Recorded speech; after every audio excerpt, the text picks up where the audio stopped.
The air inside the mahogany-paneled ballroom was thick with the scent of expensive lilies and the underlying hum of nervous anticipation.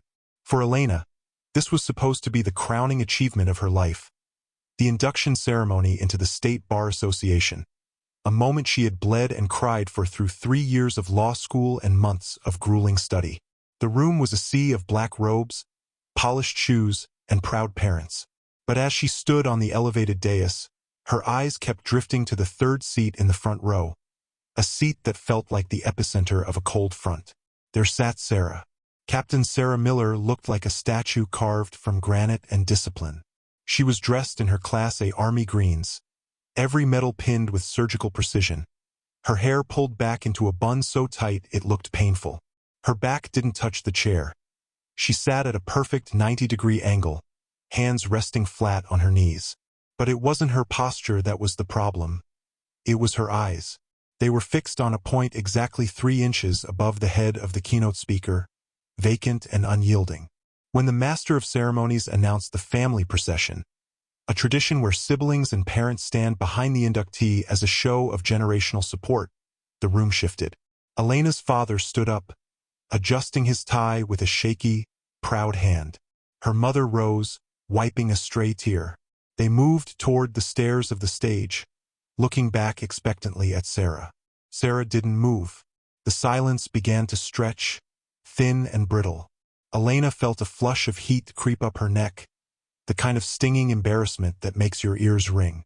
She caught the eye of her best friend in the second row, whose expression had shifted from joy to a confused wince. People started to lean in, whispering behind their programs. "Is that the sister? The one in the military?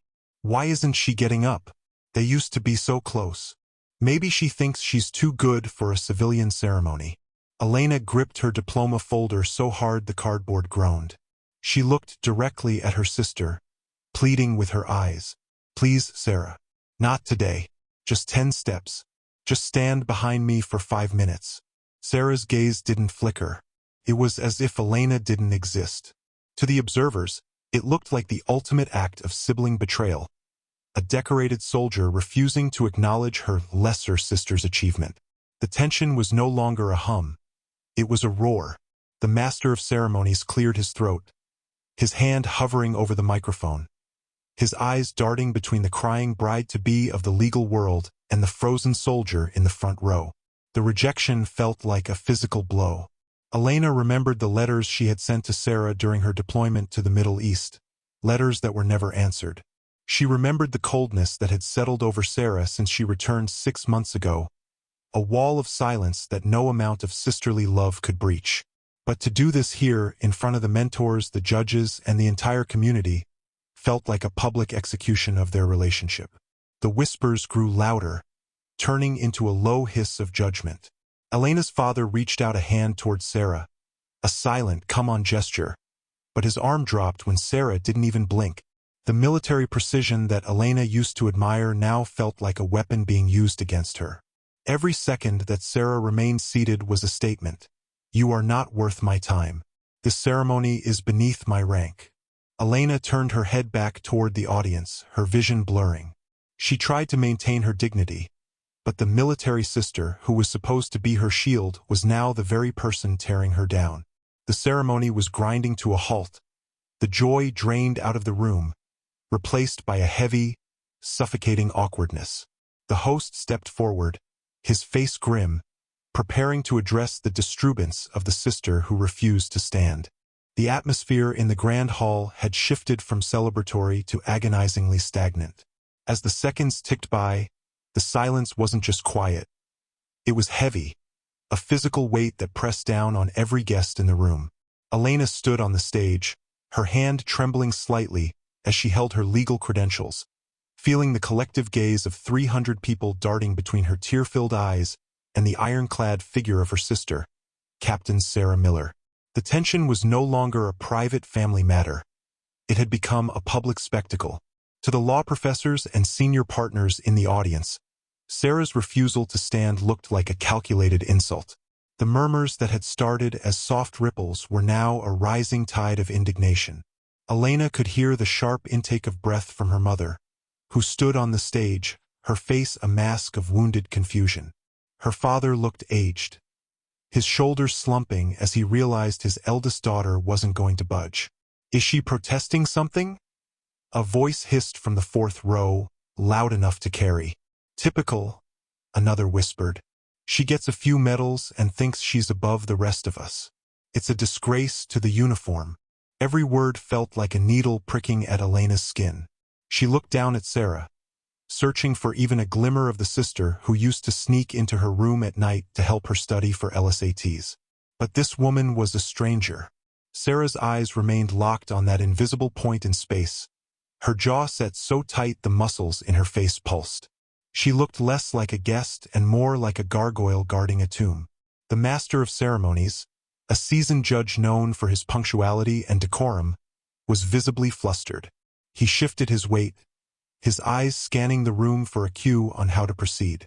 He looked at Sarah, then at the high-ranking military liaison seated at the VIP table, then back to Elena.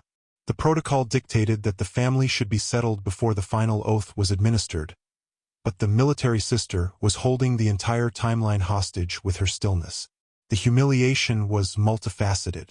For Elena, it was the heartbreak of being abandoned by her hero at her moment of triumph. For the audience, it was the awkwardness of witnessing a family's internal collapse. The very air seemed to vibrate with the friction between Sarah's rigid military discipline and the raw, civilian emotion of the room. It felt as though a glass wall had been erected right in front of the first row. Sarah was there physically, but emotionally, she was 1,000 miles away, locked in a fortress of her own making. A photographer, trying to do his job, moved toward the front to get a shot of the proud family. He gestured for Sarah to lean in or at least look toward the stage. Sarah didn't even acknowledge his existence. The photographer looked back at the event coordinator with a helpless shrug. The rejection was total. It was a vacuum of affection that sucked all the warmth out of the room. Elena's mother reached out one last time, her voice a broken whisper that echoed through the silence. "Sarah, please, just stand up for your sister. Just this once." Nothing. Sarah didn't even blink. A tear finally escaped Elena's eye and traced a hot path down her cheek. The military sister remained a monument of cold indifference. It was at this precise moment, when the tension reached a breaking point, when Elena was about to drop her head and ask the judge to just get it over with, that the host of the ceremony, a retired general who had been watching from the shadows of the wings, decided he had seen enough. He didn't just clear his throat. He stepped into the light, his footsteps echoing like gunshots on the wooden floor. He didn't look at Elena. He didn't look at the parents. He walked straight to the edge of the stage, his eyes burning with an intensity that made the whispers in the room die instantly. The tension had reached its zenith, and the entire room held its breath as the host reached for the microphone, his hand steady, his gaze fixed solely on the woman who refused to move. The sudden silence that followed the host's approach was more deafening than the whispers had been. General Marcus Thorne, a man whose name was synonymous with iron-willed leadership and who now served as the ceremonial head of the evening, did not return to the podium. Instead, he stepped off the elevated dais and walked directly into the center aisle, stopping only when he was inches away from the front row where Sarah sat. The audience was paralyzed. This was a total departure from the evening's rigid schedule. Elena stood frozen on the stage, her breath catching in her throat, fearing that her sister was about to be publicly reprimanded by a man of the general's stature. The tension was a living thing, stretching thinner and thinner until it felt ready to snap. General Thorne didn't yell. He didn't offer a stern lecture on family values. Instead, he stood at ease, his hands clasped behind his back, and looked down at Sarah with a gaze that was uncharacteristically soft, yet piercingly observant. He looked at her medals, then at the specific way her boots were positioned, and finally at the vacant, locked stare she was maintaining. "Captain Miller," Thorne said, his voice low but amplified by the lapel mic he still wore, causing his words to resonate through every corner of the ballroom. Sarah didn't move, but a small, almost imperceptible tremor ran through her right hand. "Captain," the general repeated, more firmly this time, "the mission clock has hit 0. The perimeter is secure. The guests exchanged confused glances. Elena felt a chill run down her spine. What mission? Sarah had been home for months. She was supposed to be a civilian on leave, a sister, a daughter. Thorne leaned in slightly, his voice dropping an octave, filled with a strange kind of authority that sounded like a key turning in a lock. You are still operating under the shadow protocol of Operation Silent Watch, aren't you? You believe that if you stand, if you acknowledge them, if you put your face in a single photograph tonight, you are marking them. You think you are still a ghost. The room gasped as the general's words hit home. The arrogance everyone had perceived suddenly took on a terrifying, tragic shape. Sarah's eyes finally broke their fixed stare. They darted to Thorne, then to the floor, then back to the general. For the first time in an hour, the stone mask cracked. Her breathing, which had been shallow and mechanical, became ragged. The threat was neutralized at 0400 hours this morning, Sarah, Thorne continued, ignoring the shocked faces of the lawyers and judges around him. The intelligence report was cleared 10 minutes before you walked into this hall. I received the encrypted confirmation while I was sitting backstage. But you didn't get the message, did you? Your comms are dark. You've been sitting here in a war zone that no longer exists, trying to protect your sister by pretending she doesn't have a sister. A collective sob broke from Elena's mother. The realization washed over the room like a tidal wave. Sarah hadn't been snubbing Elena. She had been acting as a human shield. She had been sitting there, dying inside, convinced that any sign of affection or public connection would draw the eyes of whatever enemies she had made in the dark corners of her service toward her family. She had chosen to be hated by her sister to ensure her sister lived to see her career begin. The general turned slightly, addressing the entire room but keeping his eyes on Sarah. Ladies and gentlemen, you see a woman who refused to stand. I see a soldier who refused to surrender her family's safety, even at the cost of her own reputation. He then looked back at Sarah and snapped his heels together. In an act of profound respect that bypassed all civilian etiquette, the retired general gave the young captain a slow, deliberate salute. The watch is over, Captain. You are no longer invisible. Now stand up and go to your sister. That is an order. The silence that followed was no longer heavy with judgment. It was thick with a raw, heart-stopping realization. The entire ballroom seemed to hold its collective breath, waiting to see if the soldier could finally find her way back home. The general's order hung in the air, vibrating with a frequency that seemed to shatter the invisible cage Sarah had built around herself. For a heartbeat, she remained frozen, the muscle memory of months of deep-cover caution fighting against the sudden, jarring reality of safety. Then the transformation began. It started with her hands.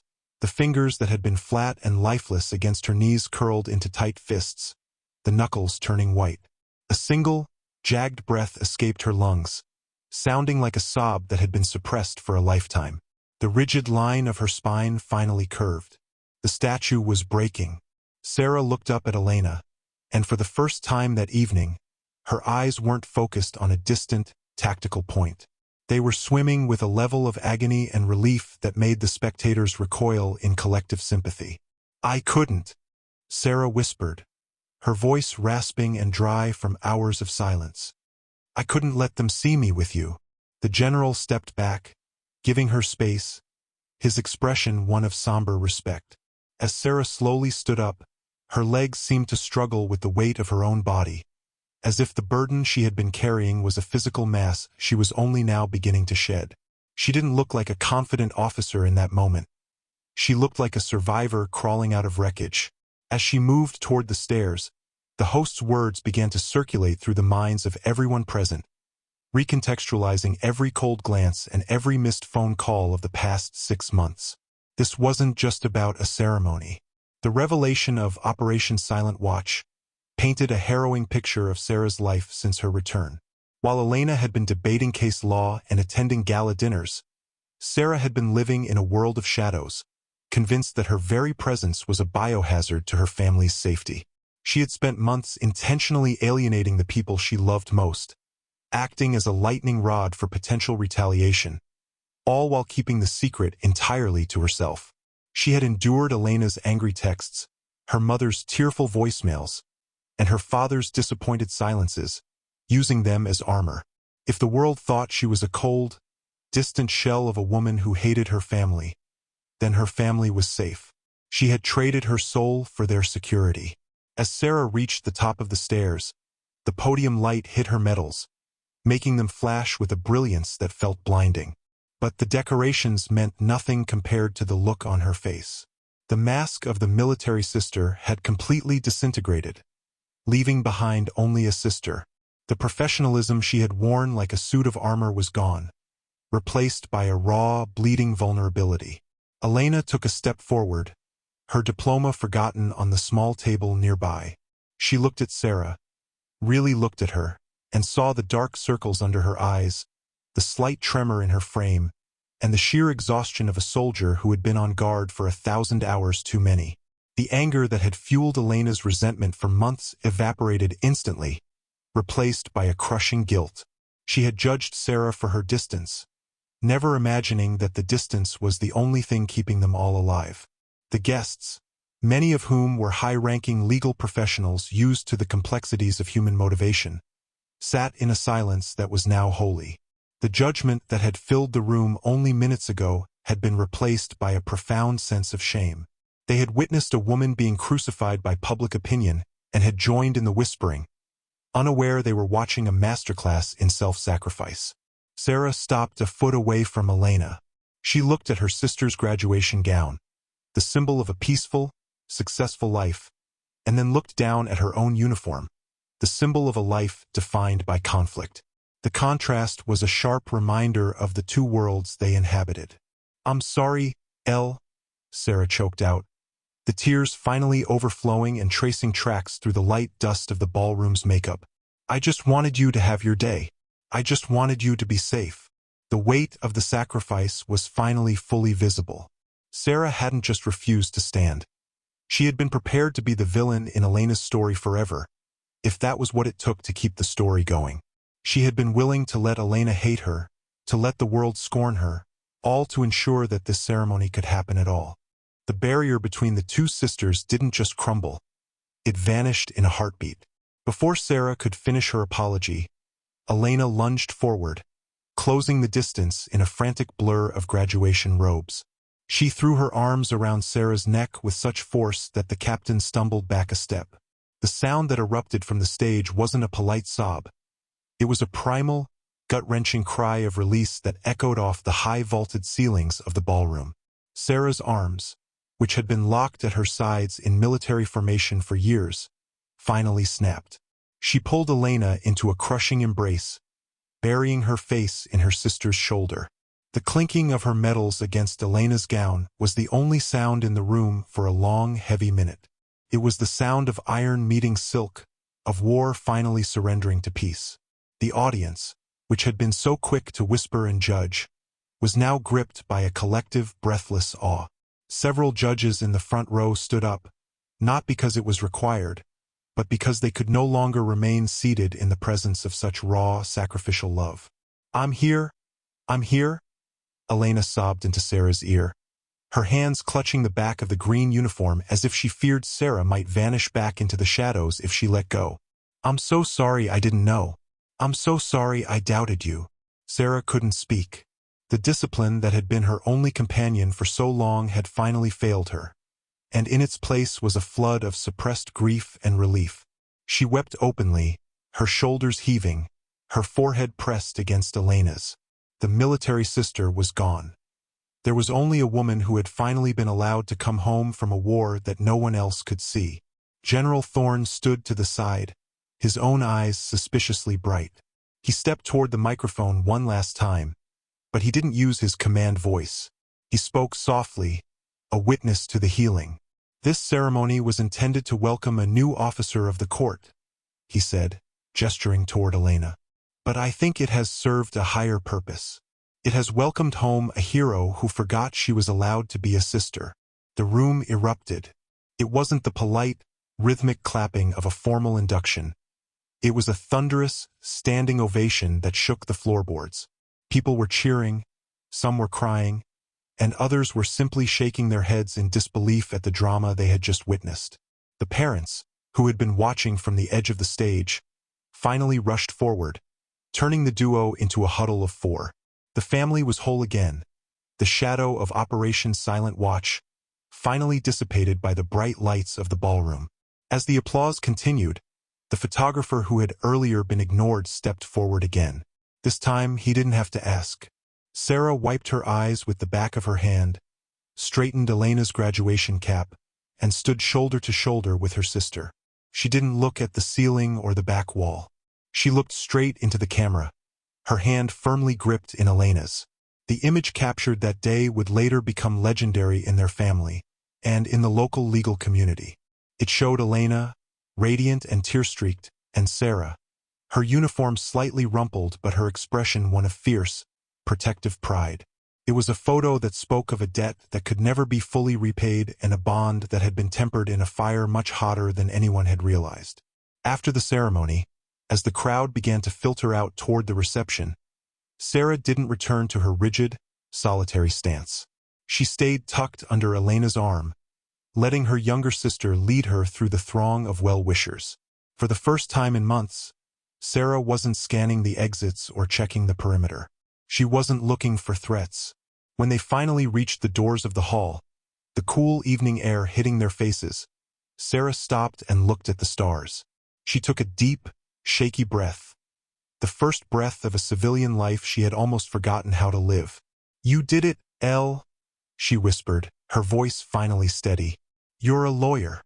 Elena squeezed her hand, looking at the medals on Sarah's chest and then back at her sister's tired, beautiful face. "And you're home, Sarah. That's the only thing that actually matters today." The two sisters walked down the stone steps together, leaving the whispers and the shadows behind them, moving toward a future where no one would ever have to stand alone again.